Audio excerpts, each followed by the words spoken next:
In this video, I'm going to save you nearly $250,000 worth of seminars, workshops, masterminds, coaching, everything that I have learned over the past 5 years. I'm going to share with you in 3 powerful lessons, and this video is going to save you time, it's going to save you energy, and it's going to exponentialize the process of you creating your dream life from the inside out. The first lesson I want to share with you actually comes from this book right here. It's called The Subtle Art of Not Giving a Fuck. And basically what this book is about the process of letting go, not caring what other people think. And it's the process of not caring about things that really don't matter and caring more about things that actually matter. So a lot of times we care what other people think of us. We care and we try to change our lives and we do all of these things. And because we're putting so much energy in that, we end up feeling empty and we end up actually resisting the process. So one of the most powerful things I've also learned from this book that I've used in so many areas of my life is Mark Manson in the book talks about something that he learned from Alan Watts, who is a famous philosopher. And that is something called the backwards law. The backwards law has this understanding that if we feel and allow ourselves to feel a negative emotion, that is a positive experience. But if we resist or we make it not okay that we are feeling negative emotions, then that is a negative experience. And there's a couple different sayings that Alan Watts said that really kind of summarizes. Think about this. The more we try to get people to like us, the more we will come off needy and the more our energy won't be attractive and the more it will actually resist people liking us. But when we're just being ourselves, not attached to it, people tend to like us. The more we try to control anything, the more out of control we will feel. Think about that. The more we try to control things, the more out of control we feel. However, the more we let go of trying to control, the more in control we actually feel. It's an interesting paradox here. Now here's another one, and the reason I'm sharing this one with you is because many people that are on the personal development journey, they're trying to become their best selves. They're trying to become better. And what that ends up emphasizing is that we're not good enough the way we are. So this was something I had to learn, and it took me a while because I was always so focused on either making more money, becoming more abundant, and there was always more. It was changing the way I was. And by trying to change, I was emphasizing that who I am right now is not good enough. So one of the most important lessons you can learn and is to develop a healthier relationship with self-development in general. Because self-development implies that we're not good enough. Self-development implies that there's something wrong, and that energy keeps us stuck. A lot of times the reasons we feel stuck is because simply we are just attached to a story or a belief about ourselves that does not feel good. And not only does it not feel good, but we're attached to beliefs and stories that maybe served us when we were kids or back in the day, but end up keeping us trapped now. So letting go and allowing ourselves to feel what we are feeling has been a game changer in the self-development journey. I say that because it's like self-development. We're becoming something we're not. And this is more of a process of really releasing what doesn't serve us and then allowing ourselves to then just naturally be who we came here to be. Now, when I look at my life as well, something I want to share with this was absolute game changer in me transforming my own life on the self-development journey, is that of when I started making daily videos on YouTube, it changed my identity. And I changed who I was being. So the way reality works, and this is the second lesson that I want to share with you, and let me start this off as well by saying that I have been to different forums, different group workshops, like even 5-6 years ago. I'm in one mastermind alone where every year it is $36,000 for me to be a part of this mastermind. It's more of a business mastermind, but nonetheless, I'm a part of it. So I've been around people that are also to be in that mastermind. There's 100 people in that mastermind. I've seen the mentality. I've seen the mindset. I've seen what helps people get results. I surround myself with people like this. My inner circle is full of people that are doing really, having a cool impact in the world. So when I say what I'm about to share, just know it comes with like seeing this in so many different people, seeing this in myself, and this, I think, may be the game changer you need to hear for you to really make the transformation in your life. And that is the second lesson I want to share with you. That second lesson is that you can simply give yourself permission to be the ideal person you want to be. And the way reality works is you must first be it. Then you will have that which you want, and you will be naturally doing what is equal to that level of being. What I mean by this is everything you see when you look in reality, it is a reflection of who we are being. And part of this comes with our identity. How do we see ourselves? Sometimes it's hard for us to change because we are attached to an old identity, an old way of being. And because of that attachment, it makes it hard to change. I first learned about this when I was working that sales job selling women's shoes. I was seeing myself as a mediocre employee, and I would go into work every day, and we'd be a sales commission job. We'd see who sold the most from the day before, and it would be like a list from the people that sold the most to sold the least.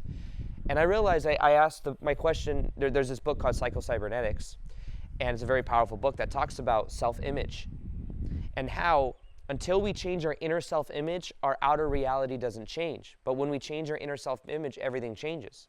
So what I was doing at that 9-to-5 job is I simply decided that I became aware that I saw myself as a mediocre sales employee. I was always in the middle. I wasn't at the bottom, wasn't at the top, I was right in the middle. I was mediocre. That was a mediocre sales employee as far as my numbers went. All of a sudden, I decided to give myself permission to be a top salesperson. I would have the body language of the top sales version of Aaron. I would greet customers as this top sales version of Aaron would do. I would like interact with people. Just the way I would carry myself was very different. And as I started to be that version of me, I started to consistently be at the top because I changed my inner self-image. Now, 5-6 years later, I used it when I realized I wanted to be on YouTube.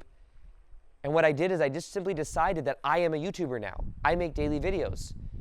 Because I imagined in my imagination the version of me that was making daily videos in 2017, and I saw that that version of me was making videos every day. So I simply decided I'm going to be this.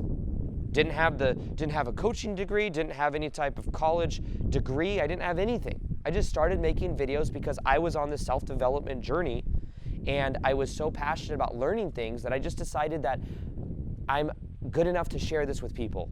Even though I'm living at my dad's house, even though I don't have, a whole bunch of abundance, I felt just like gave myself permission to be. And as I did that, everything changed. Because the way we think it works sometimes is we must first see it to believe it. We must first see it in our reality, then we can believe it. But the way reality works is the exact opposite. It's reversed. We must first believe it, and we must first be it, and then our reality changes, because all our reality is a reflection of our inner reality. This also gets down to some spirituality stuff too that'll kind of trip you out. But let's move on to the third one now that I think will completely transform your life and is probably one of the most powerful ones.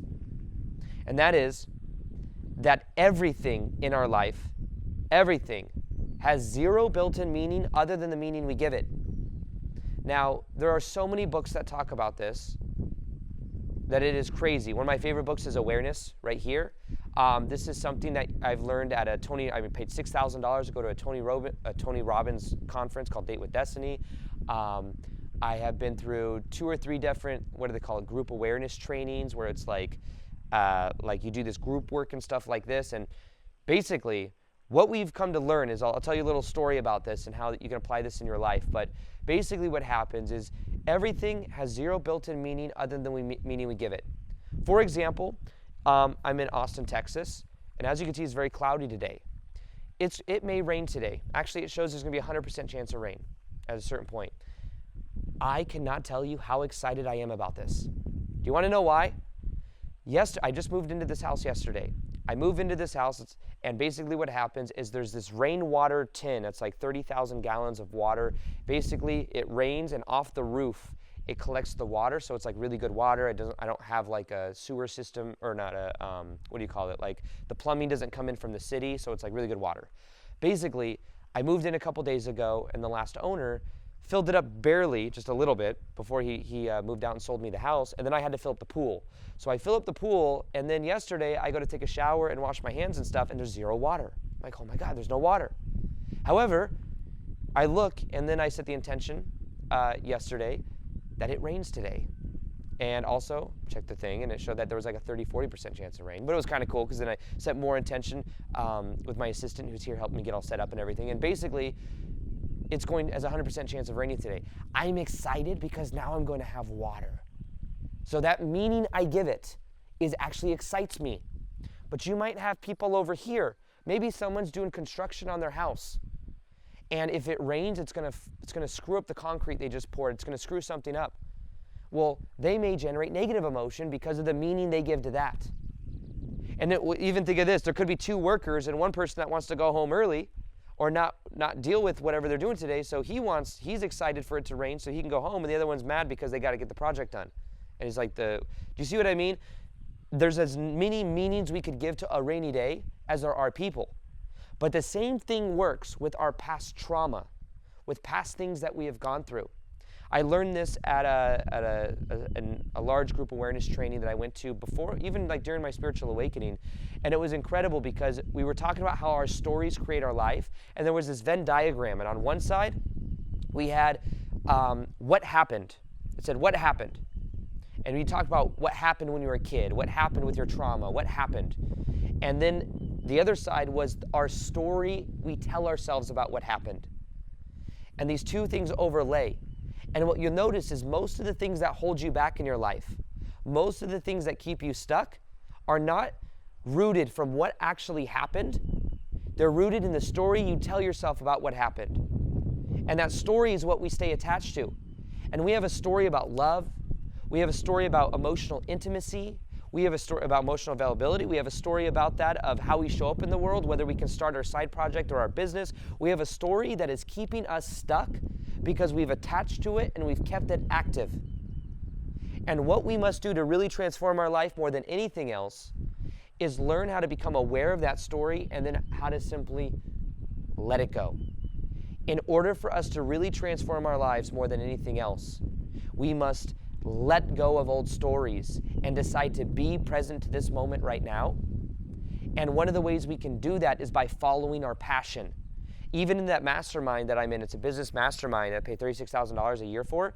One of the core principles, and one of the things you could probably tell in like a video like this, is when I'm focused on making good videos and all this stuff, making great videos, it's very important how I feel. Am I passionate about the video I'm making? Because that translates through the camera. But at the same time, you must be following your passion. In reality, like especially now more than ever, it's very important to be following your passion and be excited about what you're doing, because it's very effortless to put your energy in that. And many different seminars I've been to, many different books point to this. But when you follow your passion, you're in a higher state of consciousness, a higher state of awareness, and it's like everything then changes as an outside reflection. So what you want to do is you want to follow your passion. You want to become aware of these different stories you might tell yourself. You want to become aware that you can just simply let go of old stories and realize that a lot of what you think happened may have happened, but it is just a neutral thing. And when you become aware of that, it then allows you to become free. I looked at a lot of what happened in my past. Abusive stepmom from 7 to 15 years old. Not allowed to have friends, not allowed to watch TV, just pretty much locked outside doing yard work all day. And originally, the story about that was that I'm not worthy, I'm not good enough. I actually feel safe in someone else's frame, so I'd attract narcissists like my ex-stepmom because the story was that like women try to control me. These were all things that kept me trapped in that reality because I was attached to the old meaning. But then what happened is I forgave my ex-stepmom and realized she was just acting out the pattern that she learned when she was a kid from her dad, who was just like her. And it helped me forgive her. And then I changed that meaning. And I realized also that all that stuff that happened led to my spiritual awakening. It's interesting. I've looked at even all my friends in my friend group, and every single one of them has a trauma that has led to them doing their passion and their purpose in a very powerful way. And without that trauma, who knows if they'd be like living the abundance they are or doing what they love. So change the meaning and realize your past does not equal your present. Every moment's a new moment. Every moment you are a new moment of you.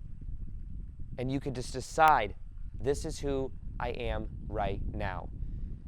Now, in order to really wire this all into, there is a free PDF you can download below on raising and elevating your level of consciousness. It's a step-by-step process that shows you how to shift your identity, which is the key to this process. So step 1, 2, 3 in the Raise Your Vibration PDF. Download that below, and I'll show you exactly how to go through that process. And then also, if you haven't seen yet, there's a video here, which is the #1 block to people actually creating their dream life. It's on procrastination, the shadow of it, and how to transform it. Watch this video. I think it will completely transform your life. If you're feeling stuck, or like there's something that's holding you back from taking action, there's something holding you back from being the most authentic version of you,